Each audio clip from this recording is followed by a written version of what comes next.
Pandemi belum berakhir. Dari yang muda hingga tua bisa terdampak COVID-19. Terlebih lagi, anak-anak. Anak termasuk golongan yang rawan terpapar COVID-19. Terlebih lagi ketika anak-anak sudah terpapar, akan ada trauma yang membekas di pikirannya. Untuk itu, muncullah sosok yang menyebut dirinya Super Isoman. Super Isoman hadir untuk menemani sekaligus menghibur anak-anak yang terpapar COVID-19 dan harus menjalani isolasi mandiri. Tapi, siapa sebenarnya sosok di balik Super Isoman ini?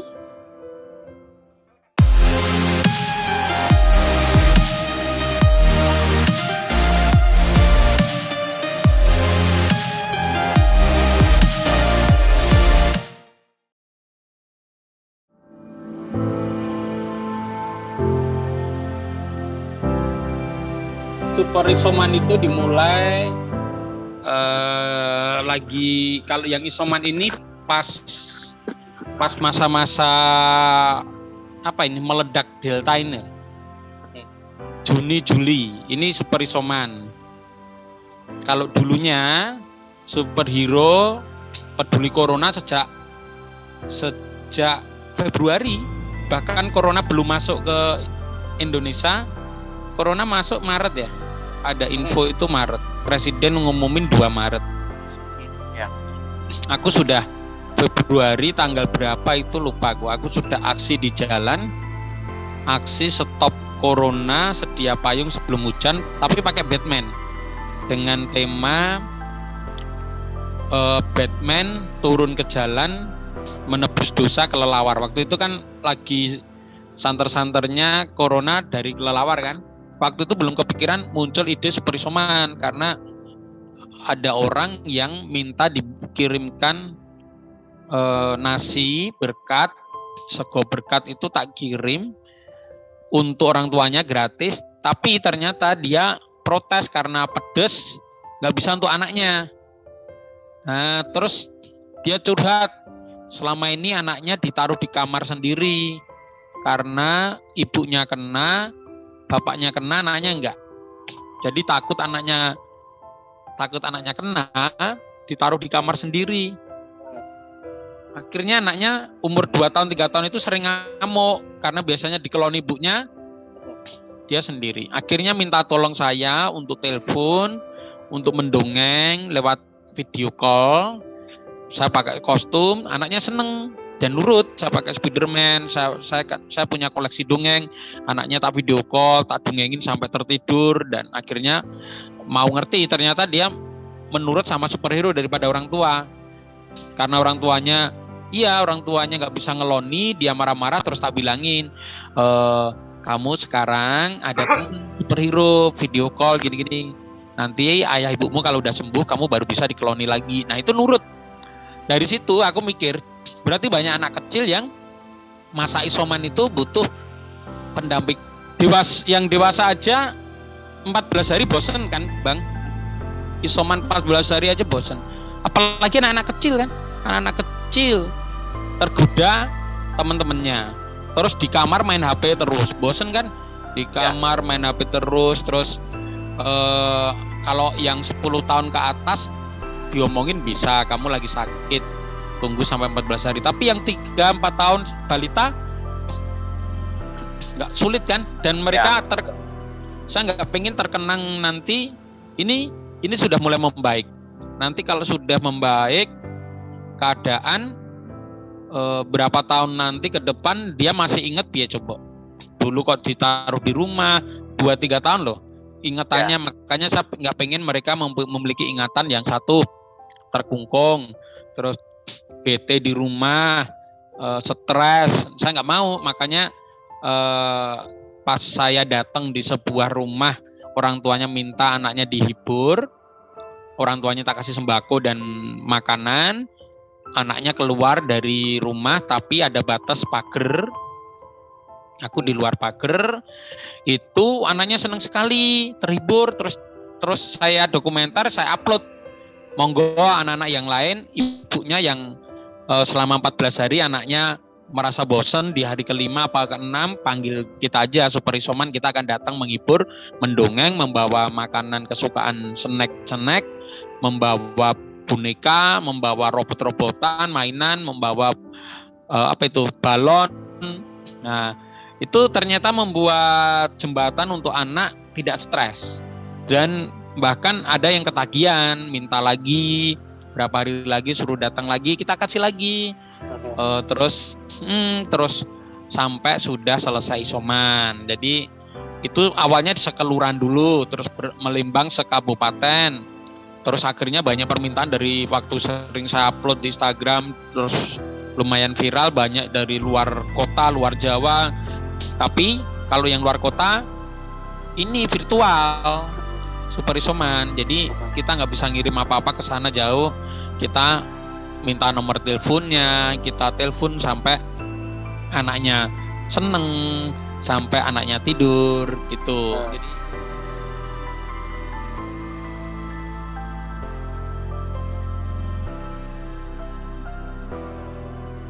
satu anak itu paling tak belikan snack seharga 2.000-an, jumlahnya 10.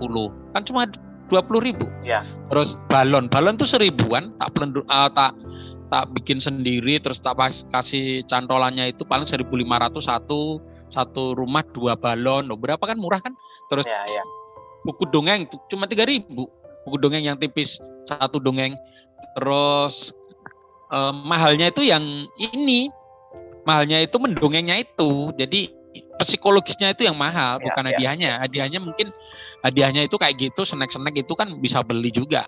Tapi anak seneng, merasa diperhatikan, terus idolanya datang, itu kayaknya bakal seumur hidup nanti teringat. Nanti setelah sudah gede, orang-orang pada inget dulu pernah ada pandemi itu, dia ingetnya adalah, oh iya, bahagianya. Aku nggak sedih kok, dulu nggak dikurung di rumah terus, aku kedatangan Spiderman. Nah gitu kan dia biar iya, orang tuanya juga tidak merasa bersalah selama seminggu dibiarin di kamar terus selama 14 hari, dipegangin HP, disuruh di dalam kamar, kuota habis dibelikan lagi, disuruh di depan HP terus. Tapi kan untuk anak 2-3 tahun kan merindukan kasih sayang yang nyata, bukan virtual. Bulan Agustus awal baru ngunduh itu artinya baru dapat ini, orang-orang yang dulu tak tolong gantian nolong. Nah, anak-anak yang sering yang tak hibur itu orang udah sembuh toh, 2 minggu mereka sembuh. Ngontak aku Agustus awal itu, Mas Dener kemarin membantu anak saya, terima kasih, padahal nggak minta dia. Aku dapatnya jadwal itu yang ngasih satu Pak Lurah, jadi aku resmi. Aku hubungi Pak Lurah dulu, hubungi Pak RT, jadi ditemenin Pak RT karena aku nggak mau ya nanti datang anak-anak kecil pada mendekat, keramaian ya. Jadi ada Pak RT yang jagain, terus Pak Lurah, terus aku upload di Facebook, ada tetangganya yang telepon minta untuk menghibur tetangganya gitu. Bahkan jarang yang orang tua yang anaknya isoman, jarang yang hubungi malah orang lain. Nah, itu merasa seneng. Akhirnya gantian. Dulu aku ngasih balon, ngasih snack, ngasih hadiah mainan, ngasih nasi, dongeng, ngasih buku dongeng. Itu gantian dia ngasih barang-barang itu tadi. Datang ke markasku atau datang ke rumahku banyak banget tuh. Nah, sekarang bantuan itu mulai banyak. Jadi aku sudah ngirit ya, nggak perlu uang pribadi. Tapi anak isomannya sudah mulai berkurang karena sudah level 3 nih kotaku. Sudah mau level 2. Jadi nyari anak isoman sulit banget. Akhirnya sekarang seminggu tak fokuskan di Jumat 2-3 anak.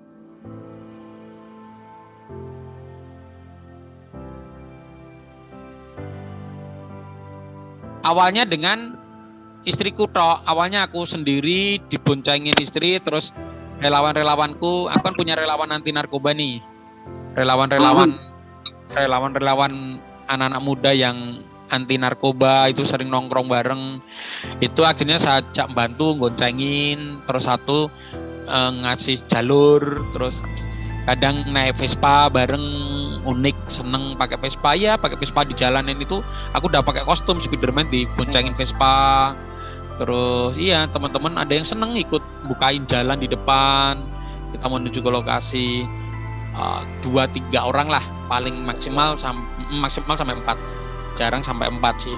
Kalau dulu hampir yang setiap hari itu aku sama istri, kadang sendirian, pernah istri lagi sudah mulai kerja, aku sendirian menuju ke tempatnya geringgong gitu, sama sudah di sana di lokasi sudah dijemput sama apa itu Pak Lurah atau atau Pak RT. Jadi aku takut juga kalau nanti sampai ke lokasi bikin heboh. Jadi aku izin. Jadi resmi izin sama Pak RT, sama Pak Lurah.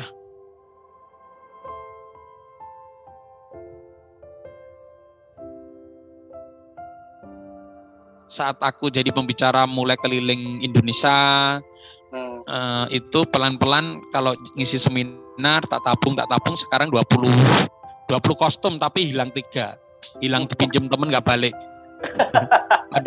padahal itu kostum mahal seharga. Jadi kostum yang termahal itu Thor itu 4 juta pernah, tapi nyicil tuh uang DP dulu, terus diproses, diukur seukuran tubuh saya, selesai bayar pelunasan. Terus Batman itu juga mahal. Yang murah malah Spiderman itu wujud kaos yang menyesuaikan bentuk tubuh.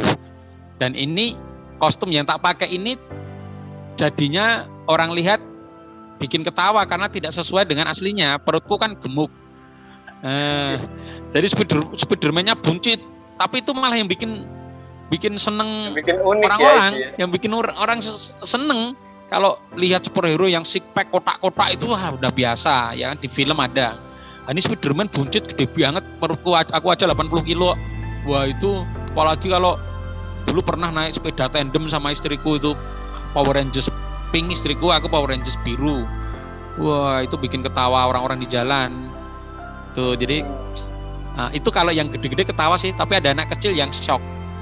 Dia bayangannya ketemu Spiderman itu ya Peter Parker gitu ya.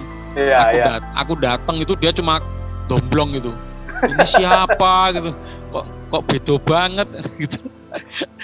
Tapi akhirnya pelan-pelan seneng harus gemes, minta digendong, minta itu 20 kostum tinggal 17.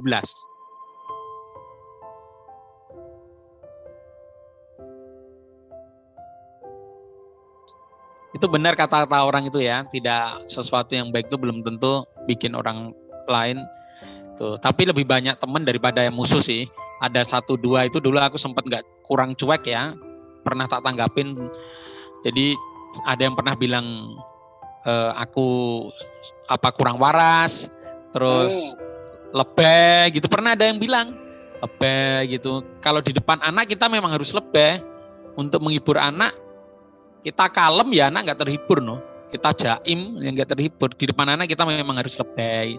Dulu ada yang gitu, itu menyerang lewat Facebook, di status di Facebookku, dasar si lebih hiperaktif, aku pernah dibilangin itu autis gitu, dibilang gitu.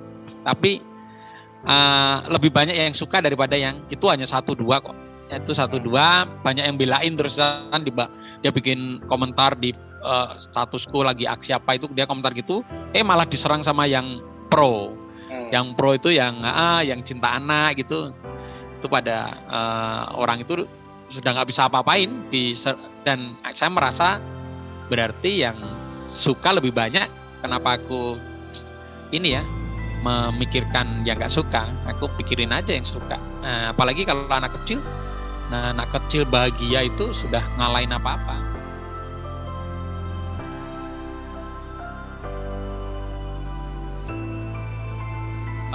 Kejutan ini ada misinya sebenarnya, salah satunya seperti Super Isoman ini juga. Setiap melihat anak isoman bahagia itu, semoga Tuhan ini merestui, cukup menggantinya dengan segera punya momongan gitu kan.